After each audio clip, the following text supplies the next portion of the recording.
is an Unspoiled Network podcast. This is Unspoiled, covering The Dark Tower, Book 5, Wolves of the Calla. Part Nothing. It's the epilogue! Welcome to Unspoiled. No, that's not how that goes. It kind of is, though, because I don't know what happens here because I haven't read it yet. So Miles is going to live read this sucker to me. Yeah. And he's practiced, guys. He told me beforehand that he practiced. I did a run through. And he's going to do voices and stuff. So that's what's going to happen. So, yeah. Welcome to Unspoiled.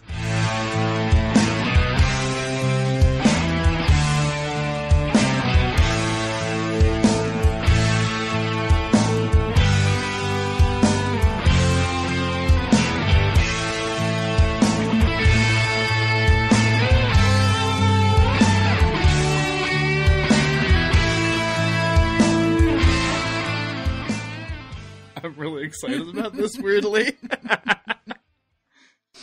It's just the kind of stuff I never get to do, like, on a podcast. You know, I very rarely get to, like... I mean, on Smash Fiction, when we do, like, Judge's intro, sometimes you get to do it, but, like... I don't know. That's true.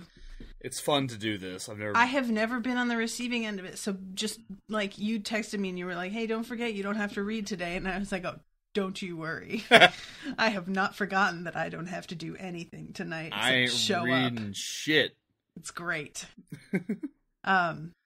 So anyway, welcome to the show, everyone. I'm Natasha. I'm Miles. And yeah, it's the epilogue, and I'm very interested to hear what about this made Miles want to have it be the thing that he read out loud to me. Out of everything that we've done so far and everything that we've covered, why this? Why now? Why indeed? Well, you want to just jump into it? Let's do it. All right. They moved fast, but Mia moved faster. A mile beyond the place where the Arroyo path divided, they found her wheelchair. She had pushed it hard, using her strong arms to give it a savage beating against the unforgiving terrain. Finally, it had struck a jutting rock hard enough to bend the left-hand wheel out of true and render the chair useless. It was a wonder, really, that she had gotten as far in it as she had. Fuck Kamala, Eddie murmured, looking at the chair. God damn it. All right, I'm sorry. Continue. I told you. Told you how it goes. Fuck Kamala, Eddie murmured, looking at the chair, at the dents and dings and scratches. Then he raised his head, cupped his hands around his mouth, and shouted, "Fight her, Susanna! Fight her! We're coming!" He pushed past the chair and headed on up the path, not looking to see if the others were following. She can't make it up the path to the cave, can she? Jake asked. I mean, her legs are gone. Wouldn't think so, would you? Roland asked, but his face was dark, and he was limping. Jake started to say something about this, then thought better of it. What would she want up there anyway? Callahan asked. Roland turned a singularly cold eye on him. To go somewhere else, he said. Surely you can see that much. Come on. 2. As they neared the place where the path Wait a minute. What? Is the epilogue divided up also? Yeah. Oh, for God's sake, Stephen! Chill out a little bit. Okay. I'm sorry. Oh, this is just appetizers, y'all. 2.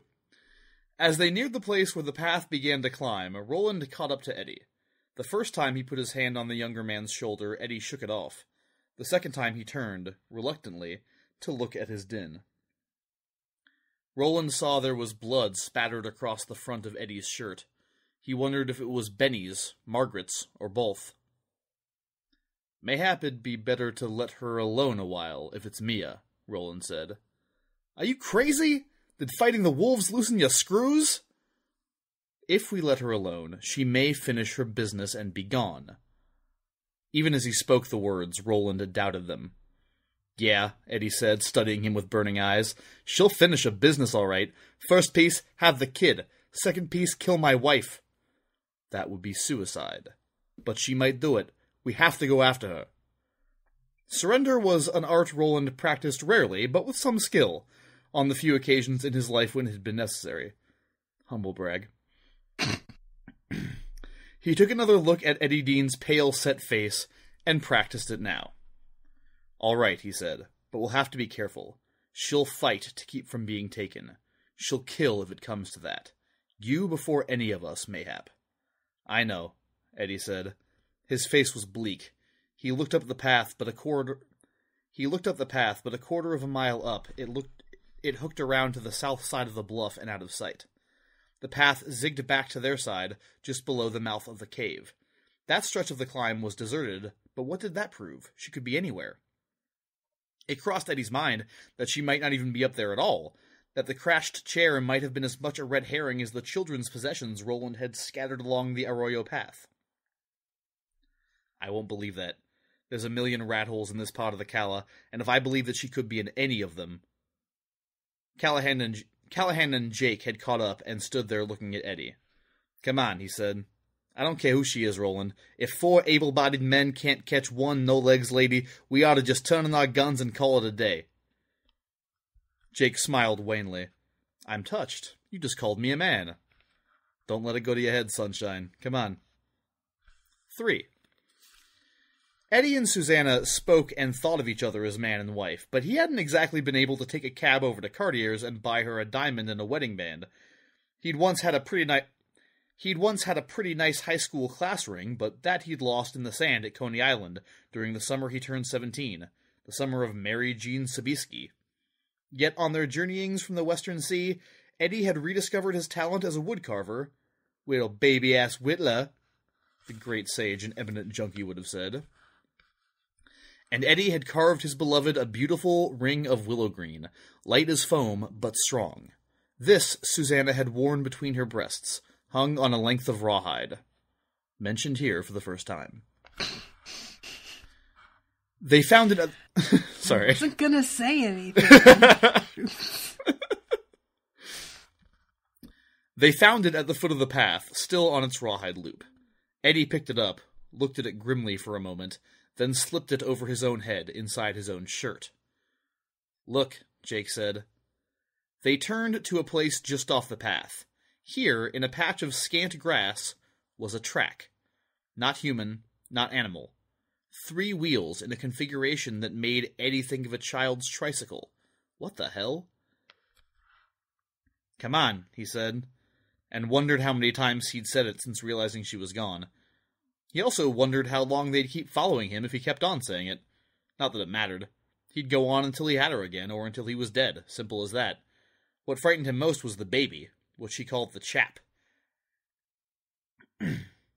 Supposed it turned on her, and he had an idea it might do just that. Eddie, Roland said.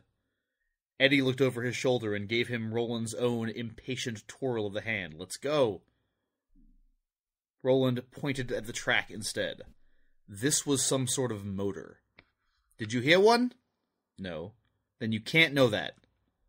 But I do, Roland said. Someone sent her a ride. Or something.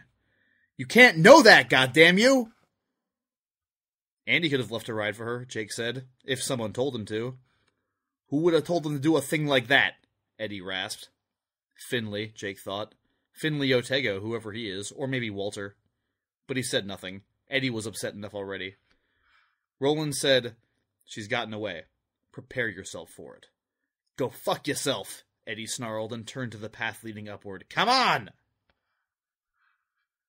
Yet in his heart, Eddie knew Roland was right. He attacked the path to the doorway cave, not with hope, but with a kind of desperate determination. At the place where the boulder had fallen, blocking most of the path, they found an abandoned vehicle with 3 balloon tires and an electric motor that was still softly humming, a low and constant sound. To Eddie, the gadget looked like one of those funky ATV things they sold at Abercrombie & Fitch. There was a hand-grip accelerator and hand-grip brakes. He bent close and read what was stamped onto the steel of the left one. Squeezy Pie Brakes, by North Central Positronics. Behind the bicycle-style seat was a little carry case. Eddie flipped it up and was totally unsurprised to see a six-pack of Nazala, the drink favored by discriminating bum hugs everywhere. One can had been taken off the ring. She'd been thirsty, of course. Moving fast made you thirsty, especially if you were in labor. This came from the place across the river, Jake murmured. The Dogan. If I'd gone out back, I would have seen it parked there. A whole fleet of them, probably. I bet it was Andy. Eddie had to admit it made sense. The Dogan was clearly an outpost of some sort, probably one that predated the current unpleasant residents of Thunderclap.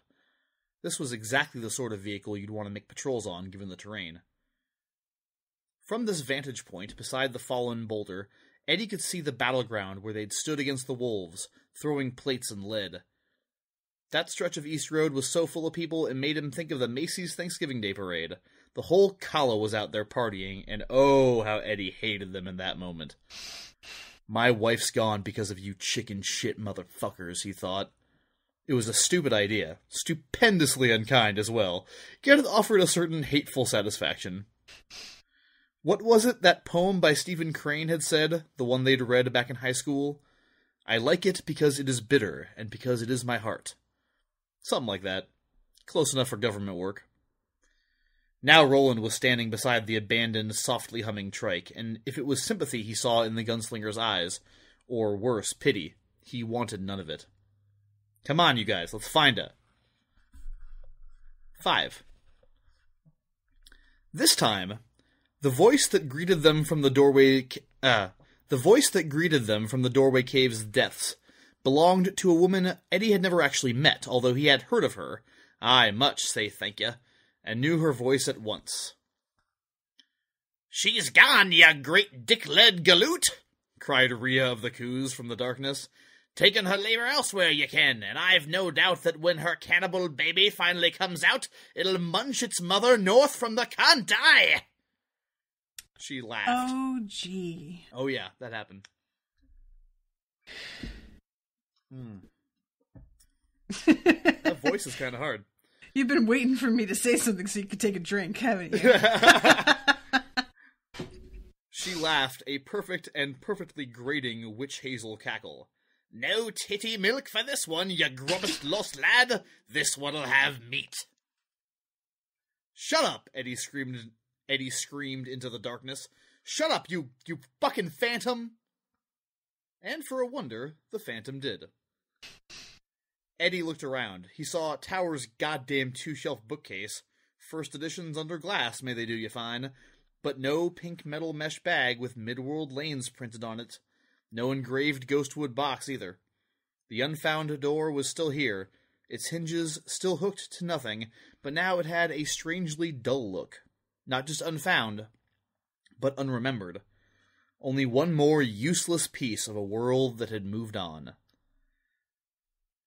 No, Eddie said. No, I don't accept that. The power is still here. The power is still here! He turned to Roland, but Roland wasn't looking at him.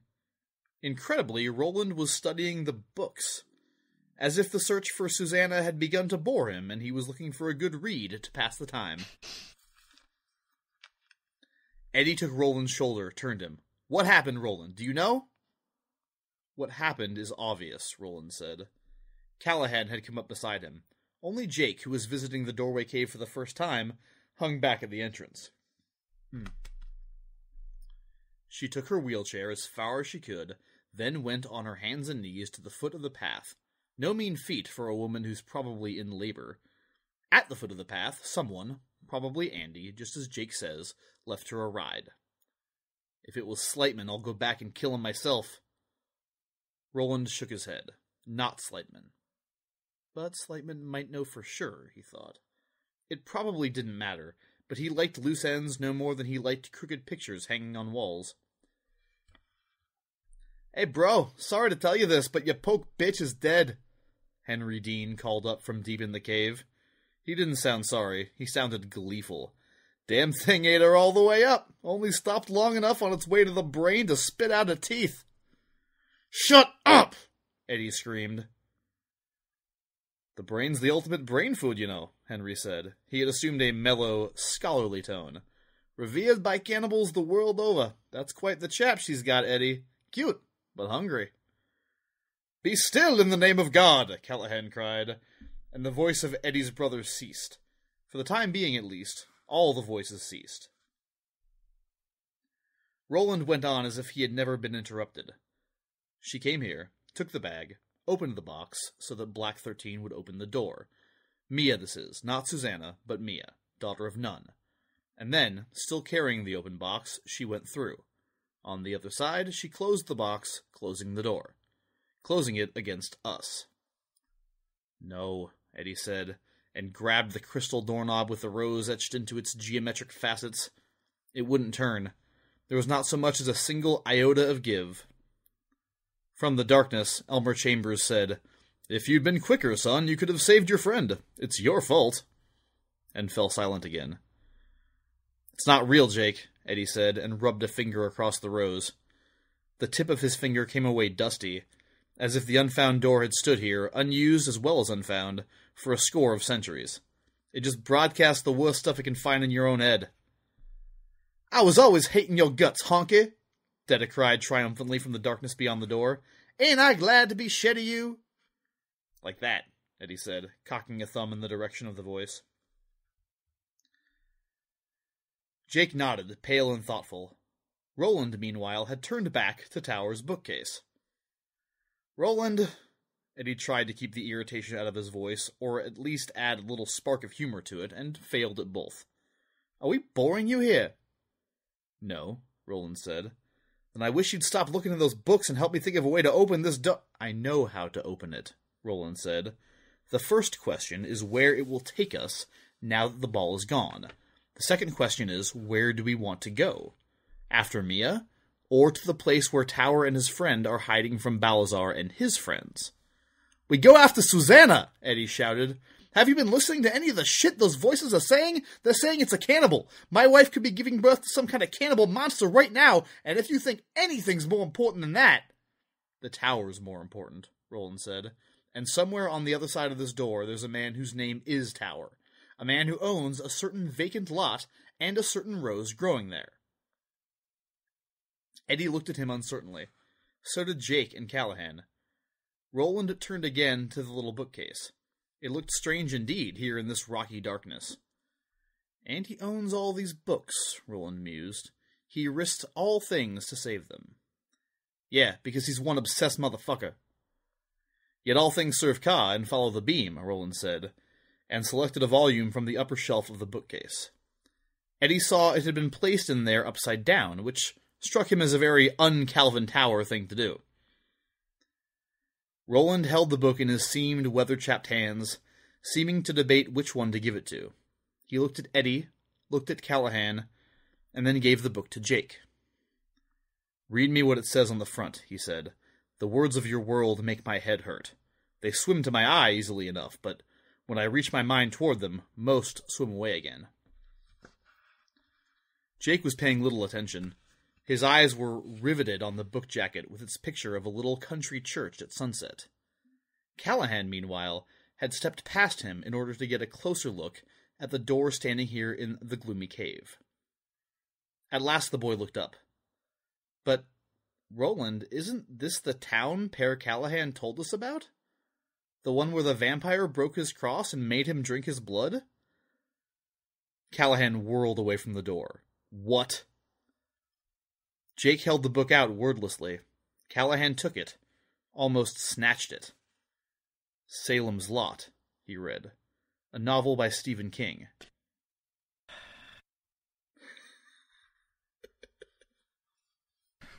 Flap, flap, flap, flap.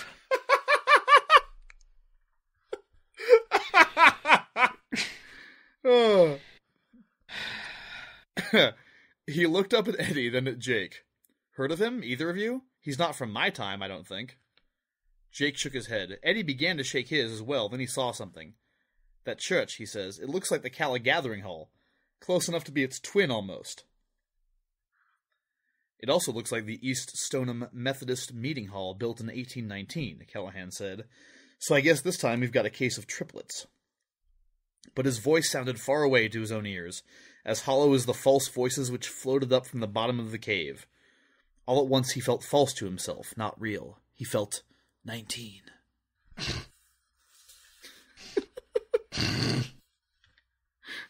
Anything else to say before we move on? Nope. You just go right along. 6. It's a joke, part of his mind assured him. It must be a joke. The cover of this book says it's a novel, so... Then an idea struck him, and he felt a surge of relief. It was conditional relief, but surely better than none at all. The idea was that sometimes people wrote make-believe stories about real places. That was it, surely. Had to be. Look at page 119, Roland said. I can make out a little bit of it, but not all. Not nearly enough. Callahan found the page and read this. In the early days at the seminary, a friend of Father... He trailed off, eyes racing ahead over the words of the page. Go on, Eddie said. You read it, Father, or I will. Slowly, Callahan resumed. A friend of Father Callahan's had given him a blasphemous cruel work sampler, which had sent him into gales of horrified laughter at the time, but which seemed more true and less blasphemous as the years passed. God grant me the serenity to accept what I cannot change, the tenacity to change what I may, and the good luck not to fuck up too often. This in Old English script with a rising sun in the background. Now, standing before Danny Glick's mourners, that old credo returned. The hand holding the book sagged. If Jake hadn't caught it, it probably would have tumbled to the floor of the cave. You had it, didn't you? Eddie said. You actually had a sample of saying that. Frankie Foyle gave it to me, Callahan said. His voice was hardly more than a whisper. Back in seminary. And Danny Glick, I officiated at his funeral. I think I told you that. That was when everything seemed to change somehow. But this is a novel. A novel is fiction. How can it... His voice suddenly rose to a damned howl. To Roland it sounded eerily like the false voices that rose up from below. Damn it, I'm a real person! Here's the part where the vampire broke your cross, Jake reported. Together at last, Barlow said, smiling. His face was strong and intelligent, and yet handsome, in a sharp, forbidding sort of way, yet as the light shifted it seemed... Stop, Callahan said dully. It makes my head hurt. It says his face reminded you of the boogeyman who lived in your closet when you were a kid. Mr. Flip. That is a hell of a name for a boogeyman. Callahan's face was now so pale he might have been a vampire's victim himself. I never told anyone about Mr. Flip. Not even my mother. That can't be in that book. It just can't be. It is, Jake said simply. Let's get this straight, Eddie said. When you were a kid, there was a Mr. Flip, and you did think of him when you faced this particular Type 1 vampire, Barlow, correct? Yes, but... Eddie turned to the gunslinger. Is this getting us any closer to Susanna, do you think? Yes. We've reached the heart of a great mystery. Perhaps the great mystery. I believe the Dark Tower is almost close enough to touch. And if the tower is close, Susanna is too.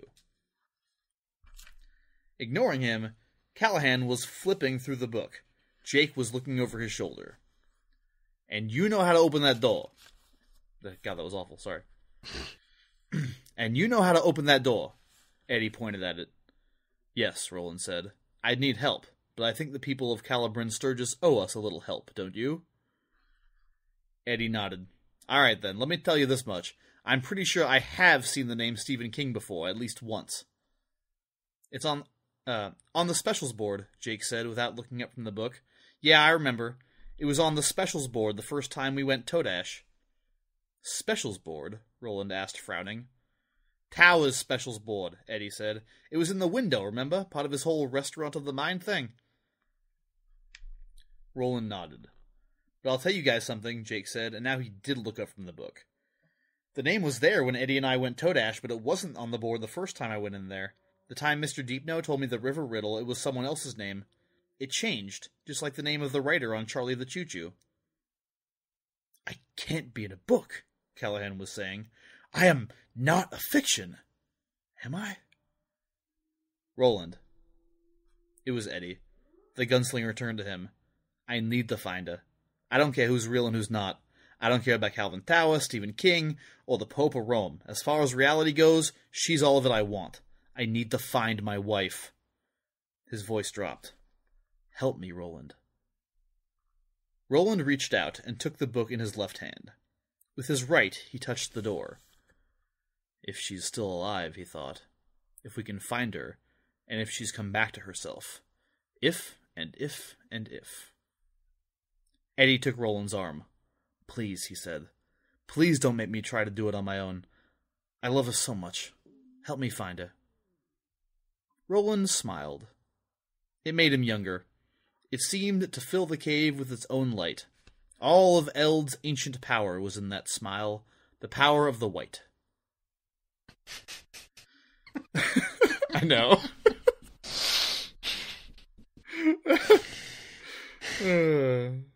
Yeah. I'm sorry. That's fine. Yes, he said, we go. And then he said, and then he said again, all the affirmation necessary in this dark place. Yes. And that is the end of Wolves of the Calla. What? So, Natasha, what say you? Have you seen Stranger Than Fiction? The Will Ferrell movie? Yes. I believe I have. I honestly... Let me put it this way. If I have, I didn't find it terribly memorable. Apparently. Yeah, the whole premise of it is that he's living his life and he starts to hear a voice in his head that is narrating all of his activities. Uh-huh. And comes to find out that there is a writer writing a story in which he is the main character who appears to just be another person in the world that he's living in. But he does everything that she writes. And she's not aware of him either until he figures out who she is and tracks her down. And there are other people in his life who are also characters in her story. And she starts to be get really flipped out with the amount of responsibility that she has because she's basically dictating these people's lives. Yeah. And he is very displeased with the notion that he is basically there at the whim of someone else. And it's just a really strange, the whole conceit of the movie is really hard to wrap your brain around. Sure. But it's really reminding me of this little moment a lot. So meta. So meta that it's too much. I don't know what to make of this.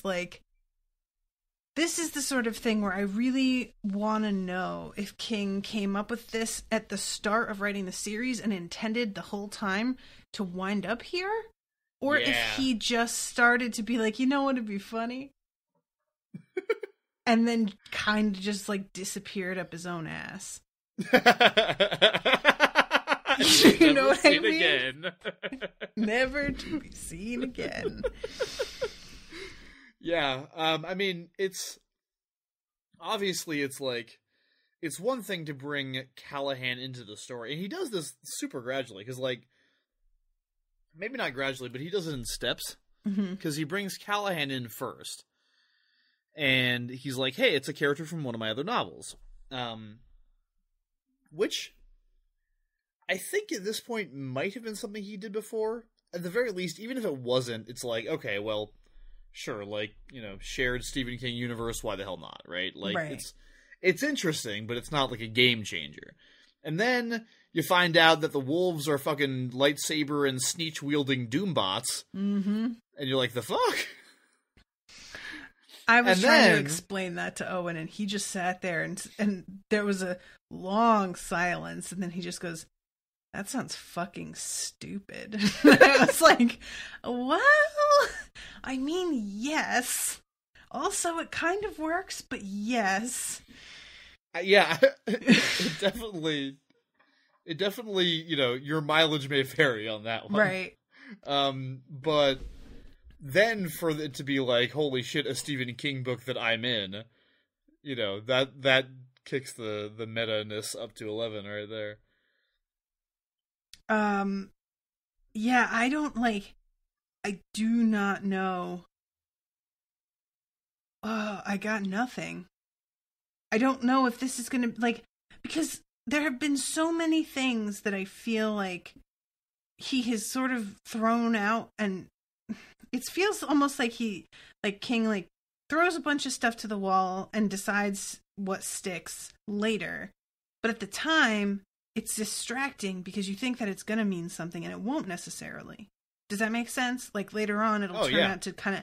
So this is one of those things where I'm just like, is this just some fun little moment that he wants to throw in there just for the shit of it, that it's going to turn out was just that? Just a moment to, fuck with you, and it didn't really matter? Or is it going to be... Because it feels like it's got to be more than that if this is what's leading him being Roland to finding the way through the door without having used 13. Yeah, because Roland sees this and is like, oh shit, the tower is close. Right. So it feels like it has to be actually something. But it's just... I guess I'm just once bitten, twice shy now. Yeah. Where I'm I don't want to invest too much in my theorizing and in my contemplation of it, because I'm worried that either it won't be worth it in the end, or it's going to be so... It will wind up being something that I could never possibly have even come close to. Because I didn't have all of the information, right. Like at the end of Poirot, where he tells you who the murderer was, and you're like, I couldn't have even known half of the shit that you used to hypothesize this whole thing, you son of a bitch. I mean, I was gonna say something, and now I lost it. I'm sorry. No, it's fine. I wanted to read this chapter out loud, largely for your reaction to that part, and the fapping was just all I could have dreamed for. And more. It's that was the perfect reaction. It's oh my god, suck your own cock some more. Yep. But also because it's the last episode for this book, and it's the last episode of the year, and that's pretty cool. And just it ended on a live read. It's a quick chapter, Yeah, it is it is really pretty short. I thought it was going to go on a bit longer. Yeah. Also, there's this weird thing where they keep on being who could have got her a ride? And I'm like, we don't know anything about Mia. Who knows what kind of connections she had? Yeah. She could have gone down to that damn Dogan as Mia and hooked up with somebody and made a bunch of arrangements and nobody would know. They keep on talking about Andy, and I'm like, maybe, but it doesn't have to be. Right. I don't know. And it seems weird to me that they would assume that Andy would even agree to help her. Why would he do that? Yeah. They all seem to be kind of lumping in the demon she's carrying with the robot wolves, as if all of their enemies are on the same side. Oh man, can I also just say that so one of the reasons that I wanted to go over this beforehand and read it out loud is to make sure it was kind of worth it, Okay. But I was just so excited when I remembered how many different voices I got to try and do with that one. When Rhea's voice showed up, I was like, yes! Oh my god. Yes! Yeah, I could definitely see, because that was the one where you had to take a drink of water after, right? Yeah. Yeah, I could see that. Do you, go ahead. Well, I was just thinking there are a few voices in the audiobooks for the Dresden Files where I just can't imagine how he sustains it as long as he does, because it sounds painful to do. Do you think that the voices are telling the truth? Do you think they're lying? Eddie seems pretty convinced of it. I don't think they're telling the truth. Those voices are just your worst fears, or your worst, the guilt that you carry. They're, manifestations of your fear. So, of course, they're going to be telling him the very thing that he's worried about the worst Yeah. outcome possible, of course. And it feels like it's there to make it, like, really clear that Eddie is kind of, like, despite everything, he's losing it. Mm-hmm. Because, like, he says to Jake, like, don't listen to them, they just reflect the worst shit back in your head. Mm-hmm. And then immediately says to Roland, like, do you hear what they're saying? Yeah. You know? And not only just losing it, but, like, he keeps on being in denial. Like, we can find her, we're gonna find her. And, you know, we know what he is. It's just, you gotta try and put the best face on it you can in the moment, because if you don't, you just fall apart. Yeah. So I think that's really him trying to keep his head straight so that he can do what needs to be done. I also really love Roland in the epilogue, because it's a very this point in the story encapsulation of him, because, like, he knows they're not going to find her. Mm-hmm. And he knows exactly what happened, like, and he's just kind of, like, he has enough compassion by this point and enough, like, presence of mind to know that Eddie has to work his way through this. Yeah. And, like, he can't just be an asshole and be like, she's fucking gone, get over it, like he used to. Yeah. That's the kind of shit he would have said in, like, book 2, 3. But he's also, like, straight up, when Eddie is like, what's more important than finding Susanna, Roland is like, the tower, dummy. Yeah. Like, he should have seen that answer coming. Yeah. So, I don't know. I really enjoy it. I think it's a great little epilogue, and sets us up nicely for Song of Susanna, which is the next book in the series. Relatively short one, too. We should be through that one fairly quickly, I would assume. Have you checked to see how many chapters it has? No. How many parts, how many chapters, how many sections to each chapter? You know. Give me 2 seconds, hold on. Sorry, I literally just had to stand up and grab it. I knew exactly where it was. Song of Susanna has 13 chapters and then a coda. I mean, it has 13 chapters and a coda at the end. Okay. So, it's like, there's no books or nothing. There's just chapters. It's only about, I mean, the book is only 400 pages long. What is a coda? Is that a poem? It's like just like an end piece, I think. I don't know the exact definition, but it's something that shows up at the end of something very short. I can't tell you much about it in this one because spoilers, but okay. It's just a short little kind of almost an appendix. Okay. In some ways. I will tell you, it's the kind of thing that's not crucial to the story, but kind of like a nice little, you know, it's like the fucking post-credits scene at the end of a Marvel movie or something like that. Gotcha. But yeah, there's only 13 chapters, and they're all, I'm looking at them now, and they're all about episode length. Like, we might even be able to do a couple 2-chapter episodes here, so we're going to be through this one really quick. Crazy. Which is nice, because the fucking last book is a monster. Yeah. So. All right. I really hoped that there would be a bit of us with Susanna in this epilogue. I'm a bit disappointed that it was just our dudes following her. Mm-hmm. And like, I know the next book is named after her, so we're probably going to be getting some more shit from her POV or something. But I was just hoping to get a little tidbit, and instead, I really wish though that she had just ridden that fucking 3-wheeler into our world, because how crazy would that have been? And what does he say? He's like, it's something, you know, the kind of thing that you could buy at Abercrombie and Fitch. And I'm like, not anymore, buddy. I didn't know Abercrombie and Fitch used to be like a fucking, like, ATV store. Is that a thing that it used to? I barely know what it is now. Now it's, for kids, it's for middle school and high schoolers who are trying to be hip, but like 90s hip. They're failing at being hip because they're like a decade and a half behind. Yeah, because 90s, got it. And all the clothes only go up to size medium. That's it. Great. That's fantastic. Mental note, never enter this hell place. It's like, have you ever gone to one? Legit? No. Nowadays, like, I remember when they used to be like the Gap.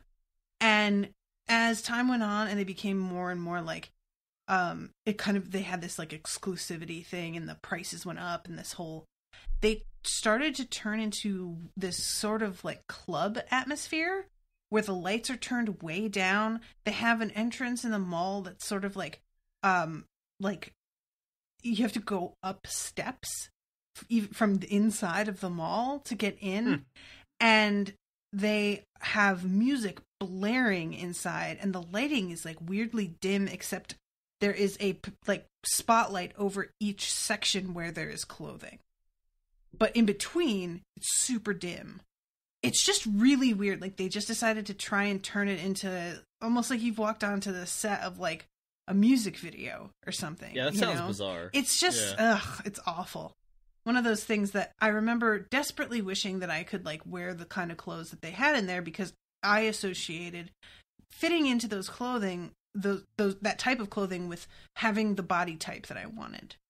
And I could not. I had too much ass to fit into the jeans that they made. They just straight up would not button over my ass. Like, even if they did, I'd sit down and they'd dip in the back and you'd be able to see my ass. And so I always had this weird, like, once I can fit into Abercrombie and Fitch, I'll know I have made it to my ideal weight. And yet I hated the clothes themselves. It was just the sort of thing where I had planned, once I got to a weight, I would go in there and try stuff on, but I wouldn't buy anything because I hated it. I just wanted to know that I could if I wanted, because it felt like an accomplishment to be able to be part of the club that, you know, especially because their jeans are $120 each and their sweatshirts are like $80. So that was another reason why I never wanted to buy their shit. Yeah. But yeah. Anyway, body image stuff, guys, you know, comes up no matter what we talk about. There it is. Yeah. I was going to just like mention, you know, you were a little bit disappointed there was no Susanna in the epilogue. I think this is just kind of not Susanna's book at all. Yeah. And I don't know, for that reason I feel like it's probably my least favorite so far. Yeah, I think it probably suffers from lack of Susanna. And just in general, like, being, you know, all the things we mentioned about it over the course of this thing. I am curious to know if you have any, like, final reflections on this book, because I am not the biggest fan. Yeah, it's kind of funny, because when we were first reading it, like I've said this already, you made a comment about how slow moving it is, and I wasn't feeling that way until the end of it. And then I started to get really impatient all at once. So I enjoyed our crew meeting up with these people and them having this really very solid, easy to point to problem to solve. Yeah. You know, I think that was kind of refreshing after it felt like they had just been wandering around running into problems that were very, you couldn't predict what they were going to come across. You couldn't predict how they could possibly get out of them, and a lot of times it felt like it just sort of was almost accidental.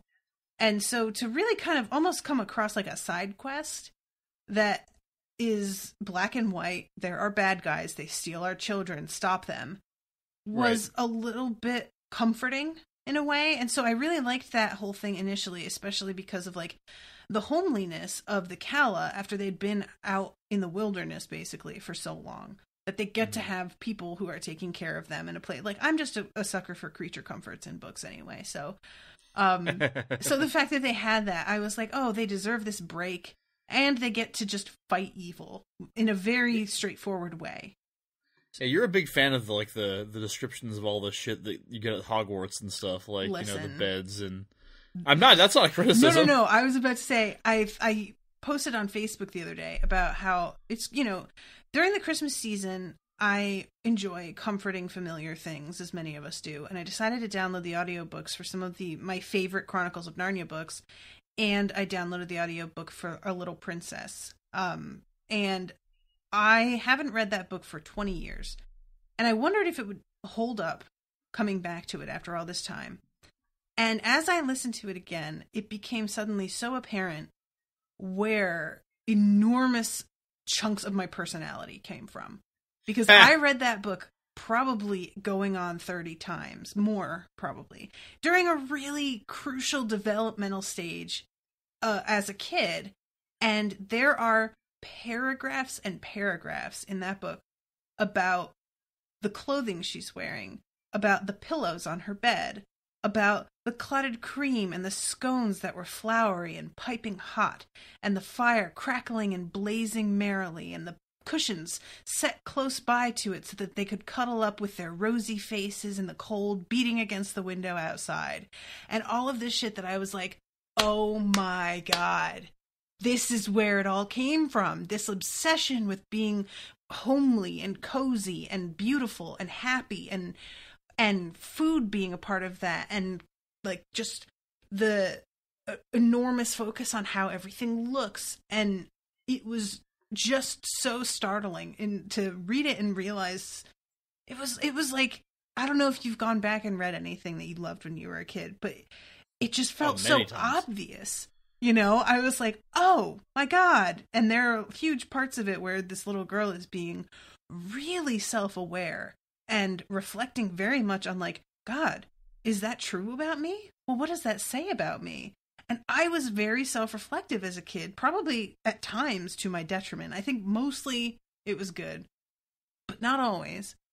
And I think I got it from that book, because most books, kids don't focus on themselves and like their faults.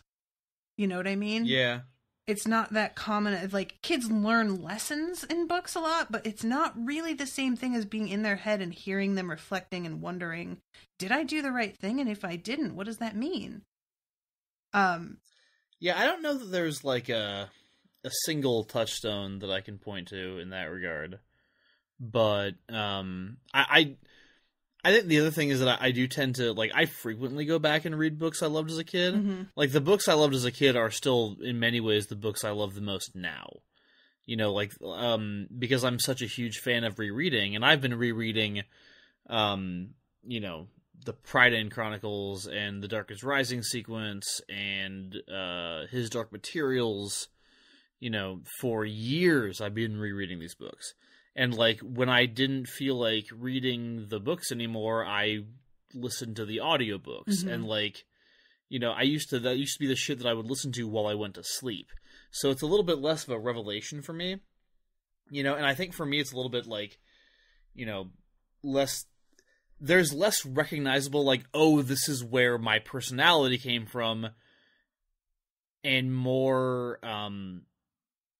like, oh, this is where my story sensibilities came from. Mm-hmm. You know, and like, this is what shaped the kinds of things that I like mm-hmm. in fiction and stories. But the other thing about that is that I didn't have a fucking defined personality until I was like almost 30. I mean, honestly. Most people don't. Let's be honest. Most of us are in flux for a long time before we like settle. Yeah. Or at least before we realize what our personality is. Might be more accurate. Right. I mean, until we decide, I would say, what our personality is, frankly. But yeah, so I think that's why initially I really enjoyed this book, because it started to like turn into the kind of comfortable adventure story for a little while that I feel safe with.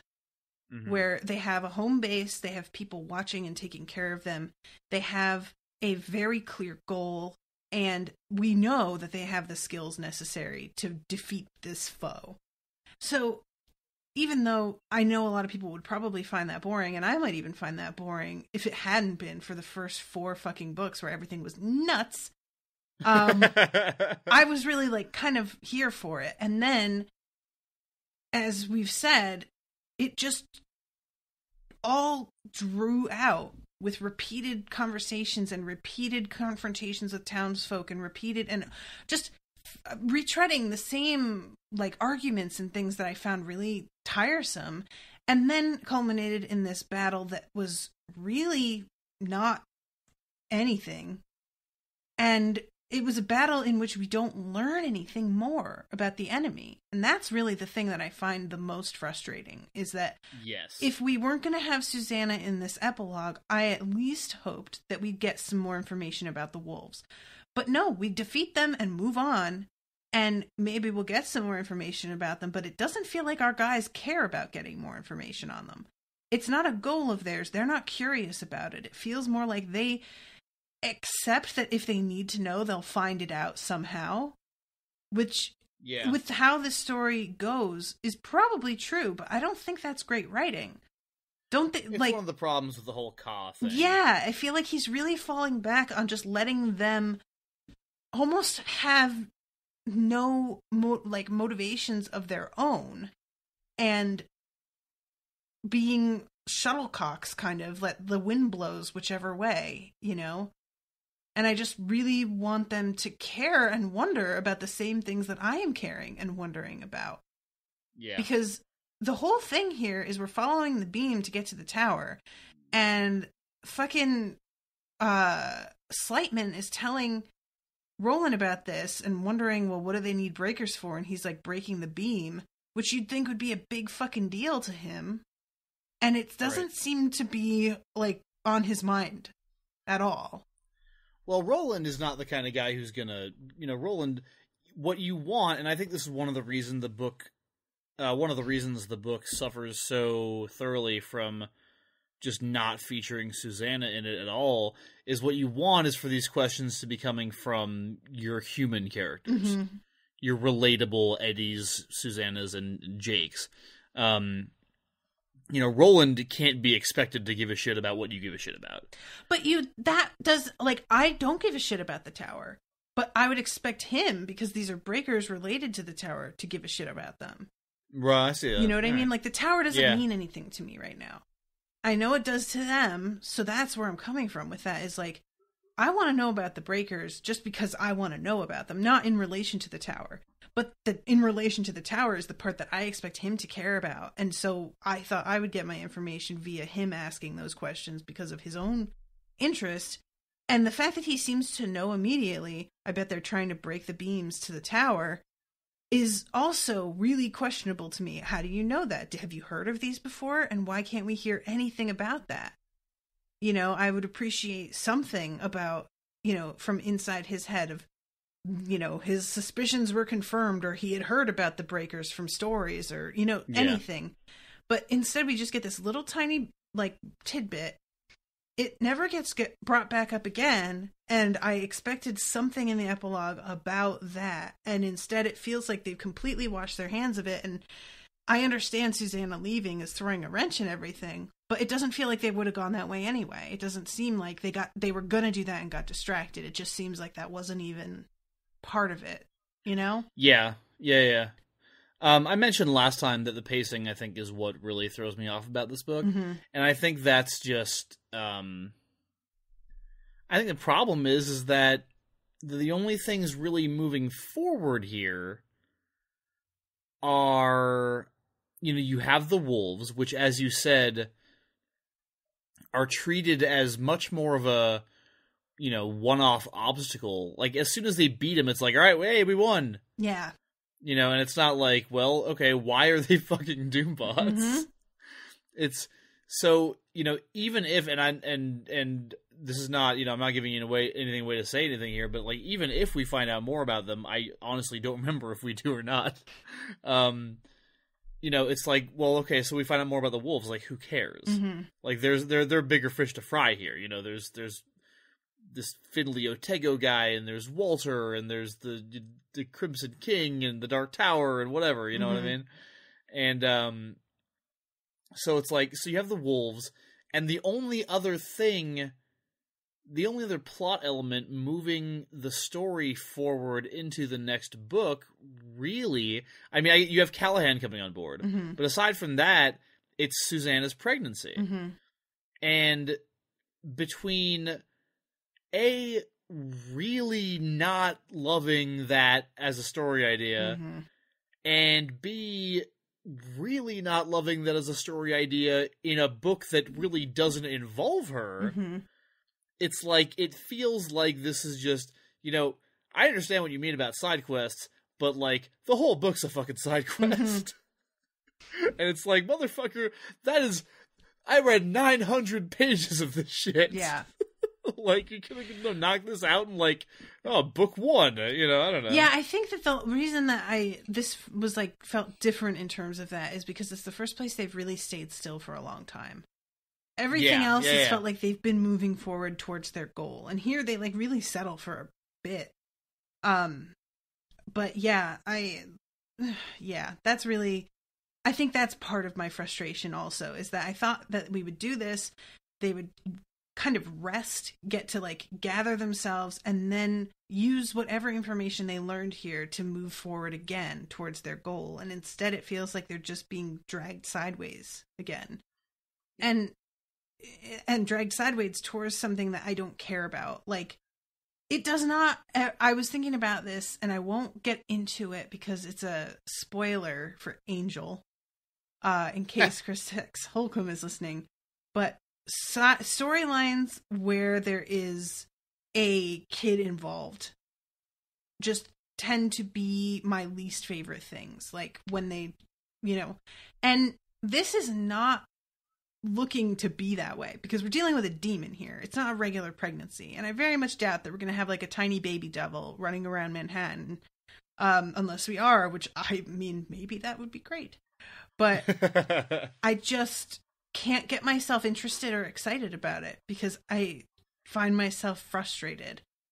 And there have been times where Stephen King has pulled that out anyway, where there have been things that I really didn't care about. And I didn't care because I had an idea what he was going to do with it. And then it turned out he didn't do that at all and went totally left. And I was like, oh, all right, now you have my attention. Right. And I'm hoping to God that he does that here. Because when he does kind of plod along, it can be excruciating. And I know I keep mentioning the beginning of Bag of Bones, but seriously, you could just chop the whole beginning half off of that book and it would just be so much better. So we'll see, but so this book, it really was going down a road that I liked initially. And then it just felt almost like he didn't know what to do for a long time, was writing kind of like you do when you're, as they say, writing with the door closed, where you're just, like, trying to get words out on paper in order to keep yourself writing and to keep the, like, juices flowing through your brain. And that he should have edited the hell out of that section in the middle. Well, what's interesting, I just thought of this, I hadn't thought of it before, but when you're talking about how, like, how much, the part you appreciated was they stopped and they hung out here for a while and they, shit wasn't constantly happening to them. Mm-hmm. And you would think that in that case, there would be, like, more connections drawn between the characters we know and the people of the town. Yeah. Because really, Jake becomes super good friends with Benny. And what else? Roland hooks up with that lady, and that's about it. Roland hooks up with that lady, yeah, sure. With Rosalita. And then Callahan, like, joins their gang, but, like, if the story were about, like, hey, let's give these characters some downtime while they figure out this problem, mm-hmm. then it would have been really nice to see, like, hey, what does everyone think about I don't know, fucking Diego Sanchez, or, Overholser, or, like, George Telford is a scumbag. Do we ever get to see him interacting with anyone? It's like, I don't know. It feels like all the conversations they have with the town, like you said, are the same ones. Mm-hmm. And they're all very plot-driven, and they're not character-driven. Yeah. Like, I'm imagining, like, if Joss Whedon were writing this, it would be fucking all character-driven. Yeah. And I think that's part of it, too, is that, I want them to have some more information about the wolves and what their motivations are. And there is not any, like, what it feels like King has to do is keep spinning his wheels until right at the end when we find out who the traitor is. And then everything speeds toward the end. And if he had kind of exposed that a little sooner, and then we had the time for our people to get involved with, like, spying and somehow finding out some more information there, that could be something that wound up being character driven, in that they're questioning people in the town trying to get information, but the townspeople aren't even aware that they're being grilled and they think they're making friends, like anything like that. I think I mentioned last time that they could have had Father Callahan's story like happen way sooner or way later. There's just a lot of different things in the middle. Structurally this book just feels really off tempo and strange. Well, and the fact that they don't ever nothing goes wrong, right? Nothing goes wrong in this book until now, until now, exactly. But I don't know. I think that's, you're talking about the structure, and I'm talking about the pacing and the tempo, and I think that's another serious issue related to all of those, that they just fucking figure everything out. They figure out what the wolves are super early. Yeah. They get the fucking town to support them, it seems, pretty easily. And they find out who the traitor is and take care of the traitors, and then they win the battle. And they lose. I said, it's horrible, but they only lose 2 people. And it's just there is very little conflict in this book, and it seems like where you would expect King to make up for the lack of external conflict with some internal character shit. Even, Susanna is figures out she's pregnant on her own, thus relieving us of any need for a confrontation about why they hadn't told her. That was what I was going to say, actually, is that I think King intended for this to be oh, they're chilling out in this Calla, but oh, there are some fractures showing in the quartet, and there's some conflict there, and it doesn't last, though. It's just these little petty, oh, I'm not going to tell them about this thing, but their overall plan isn't affected by it. Their overall plan goes really well as it could possibly have gone, considering human nature and whatever. Yeah. And if he wanted to do that, have the fucking plan go badly. Take a risk, man, and have them fail or nearly fail because of their failure to communicate with each other. Something that really shows us that there are stakes to them not talking to one another and lying, because he keeps trying to talk about how the quartet and the truthfulness between them is so crucial. But then immediately Roland's well, I'm not going to tell him about this thing, though. And there's no consequences to that at all. Yeah, and everything's fine. Yeah. And the only consequences that we can see here are that Susanna doesn't tell them about how Mia's about to break free, so they aren't prepared for her to leave. But that makes sense in the moment, because Mia doesn't start to break free until they're almost at the battle.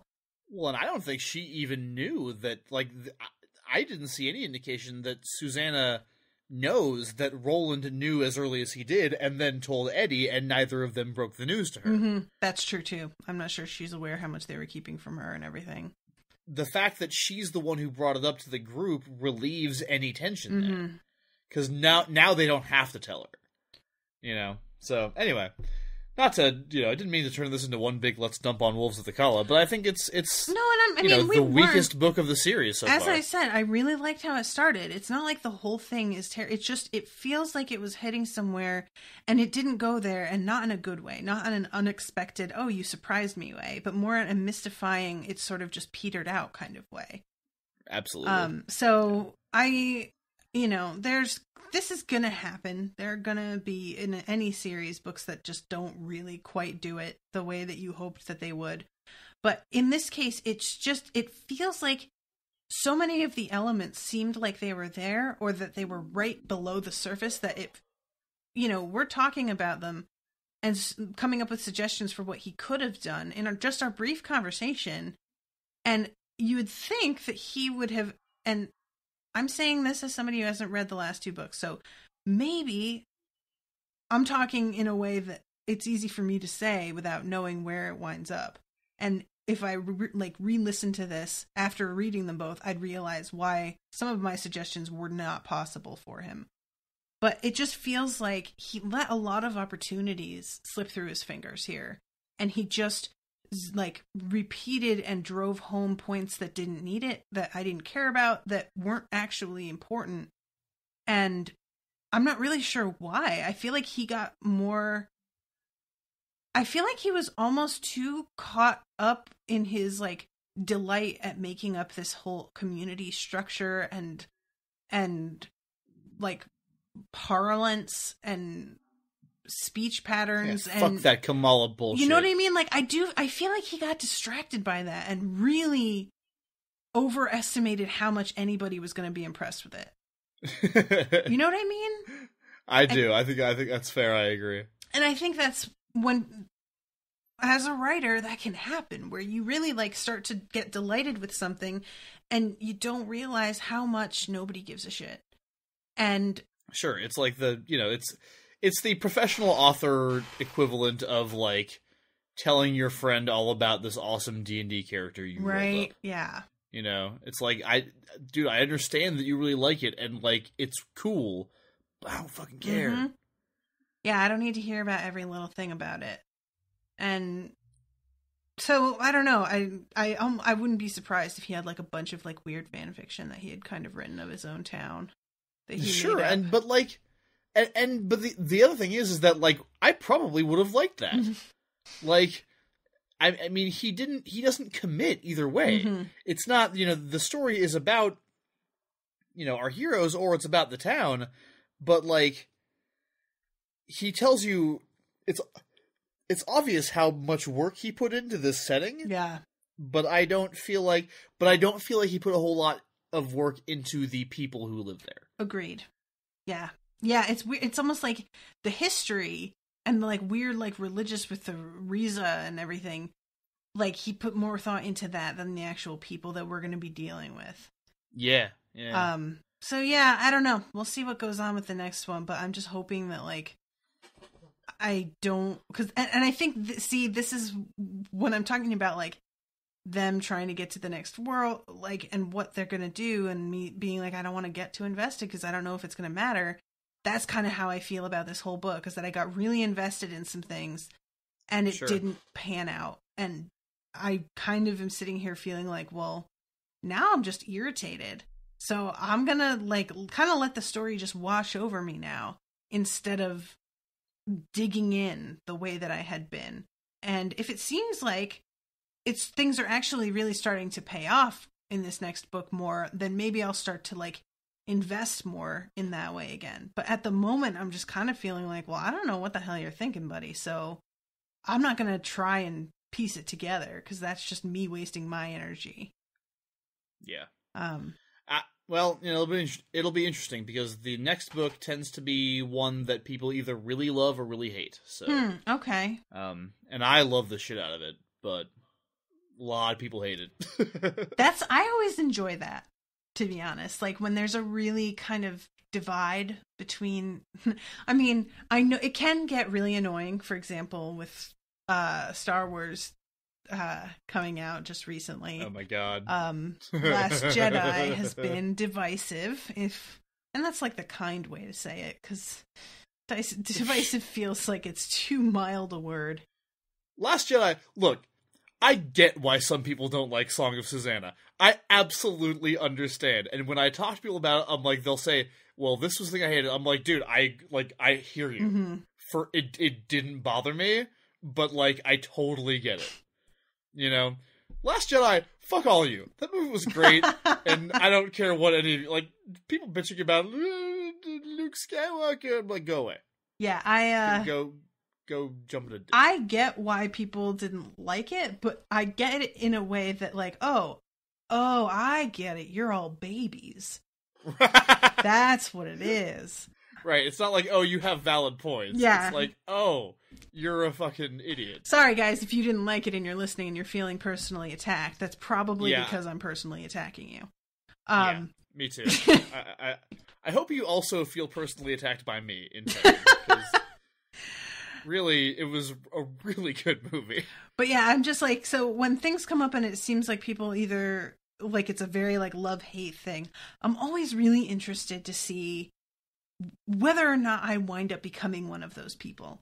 Am I gonna really turn into, like, an ardent, like, ugh, I can't believe, what the heck, Or am I gonna wind up sort of like straddling the divide there, which is pretty rare. Usually I'm on one side or the other, but I have run across things occasionally where I almost can't decide whether I like something or not. Yeah. So we'll see. We'll see. I'm pretty excited about getting into the next one and about having finished this one in 2017. The most momentous thing I think we can agree that happened in 2017. I don't think anything really was more important than us finishing Wolves of the There's Calla. certainly nothing I want to talk about that happened in 2017 other than this.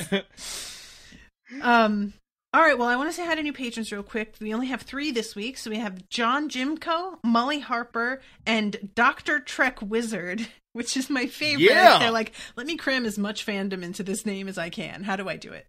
Fuck yeah, Dr. Trek Wizard, I'm on your team. But welcome to all of you. Thank you very much for becoming patrons. And guys, don't forget to use my Amazon links to shop, unspoiledpodcast.com/Amazon. And you know where to find me, facebook.com/unspoiledpod, Twitter at unspoiled show, Instagram at unspoiled podcast,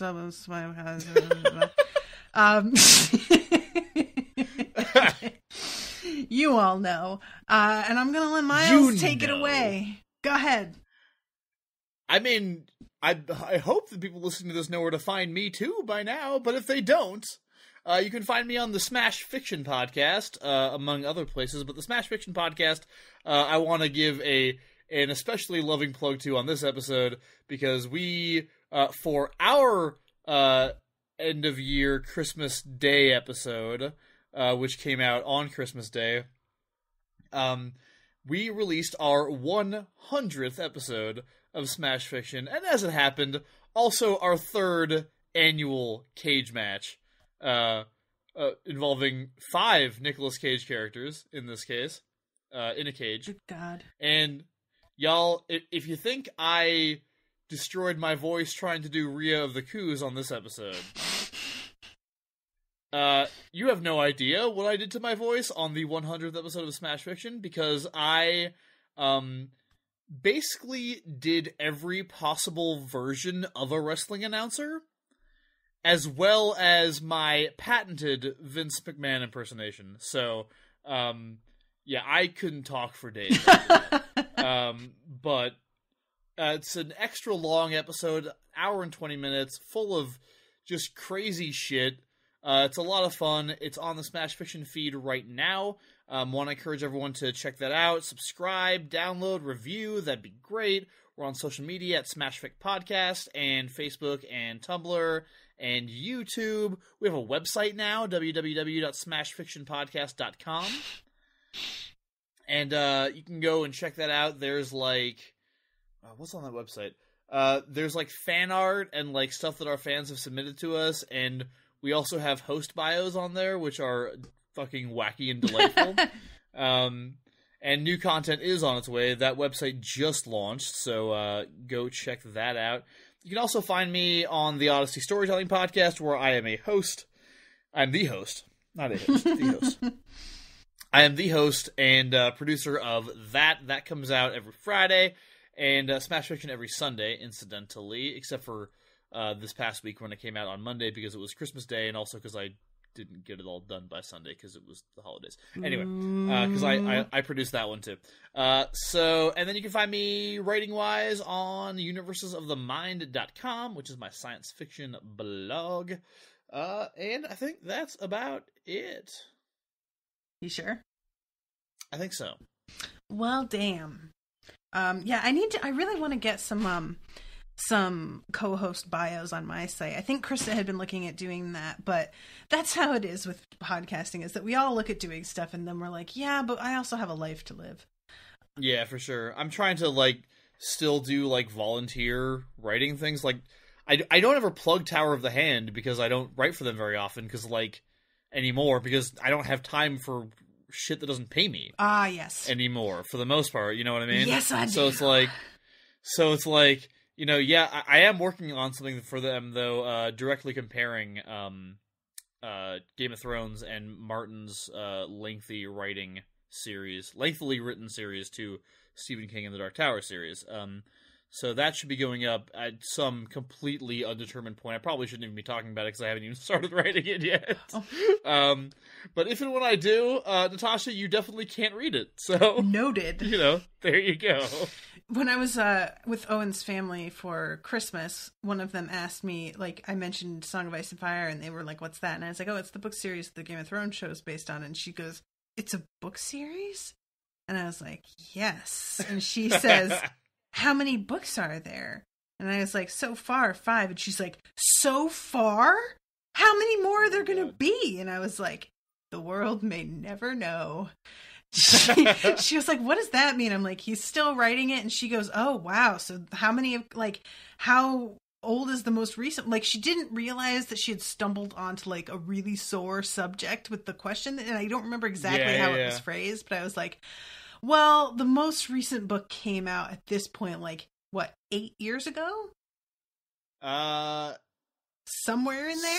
7 years ago? 7 years ago. It was 2011. It was summer of 2011. And I was like, yeah, so he takes a really long time. And she kind of stopped and she was like, maybe I don't want to read them. And I'm like, you don't. Just don't do it to yourself. Wait until they're done. Because she watches the show. They're done, yeah. And when I told her that the show is now being written based on, like, nothing that's actually in the books yet, she was like, wait, what? So it could just be totally different? I was like, yep.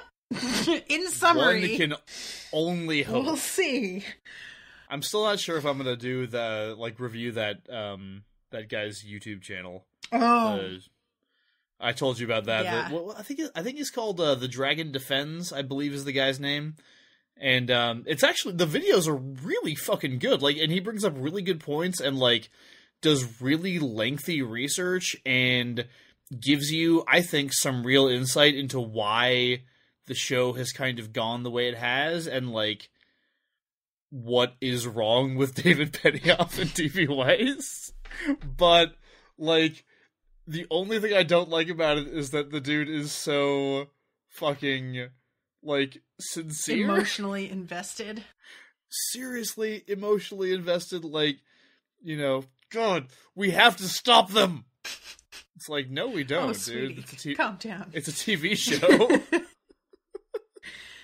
Yeah, I mean, I understand that, though. I get a little too emotionally invested in some of the stuff that I deal with, and it's really it's not that deep, Josh. I totally get it, too. Like, it's not something at all that I don't understand, because I do. It's just, for me, I'm so, like, he's talking to me on Twitter going, like, so, like, will you join me? And I'm like, dude, I fucking cut that part of my body off. Right, like, yeah. Like, I cauterized that wound a couple of years ago, and there's, like, I'm not allowing it to make me care about things anymore, so it's gonna be hard, but... Yeah, it's either I don't want to reawaken that and, like, invest energy in it again, or watching you makes me realize how other people saw me, and that makes me cringe. So, I can't do that again, I'm sorry.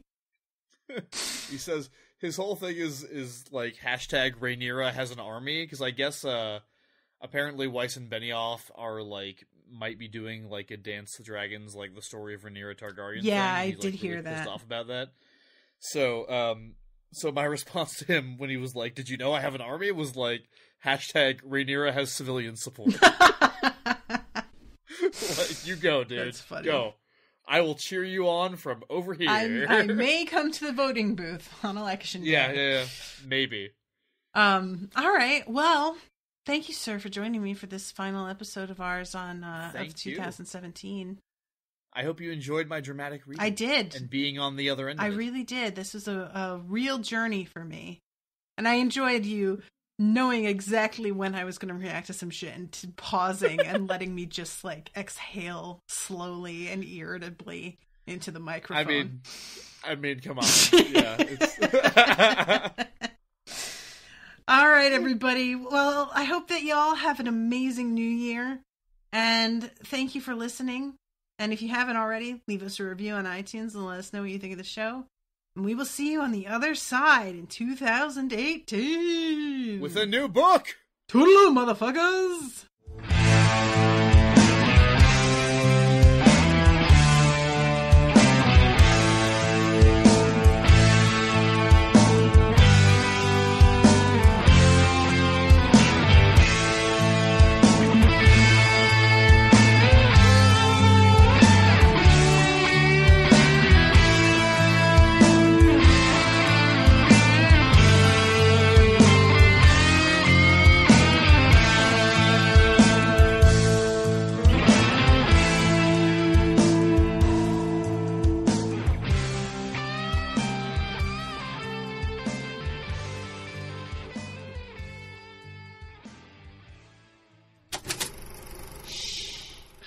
an Unspoiled Network podcast.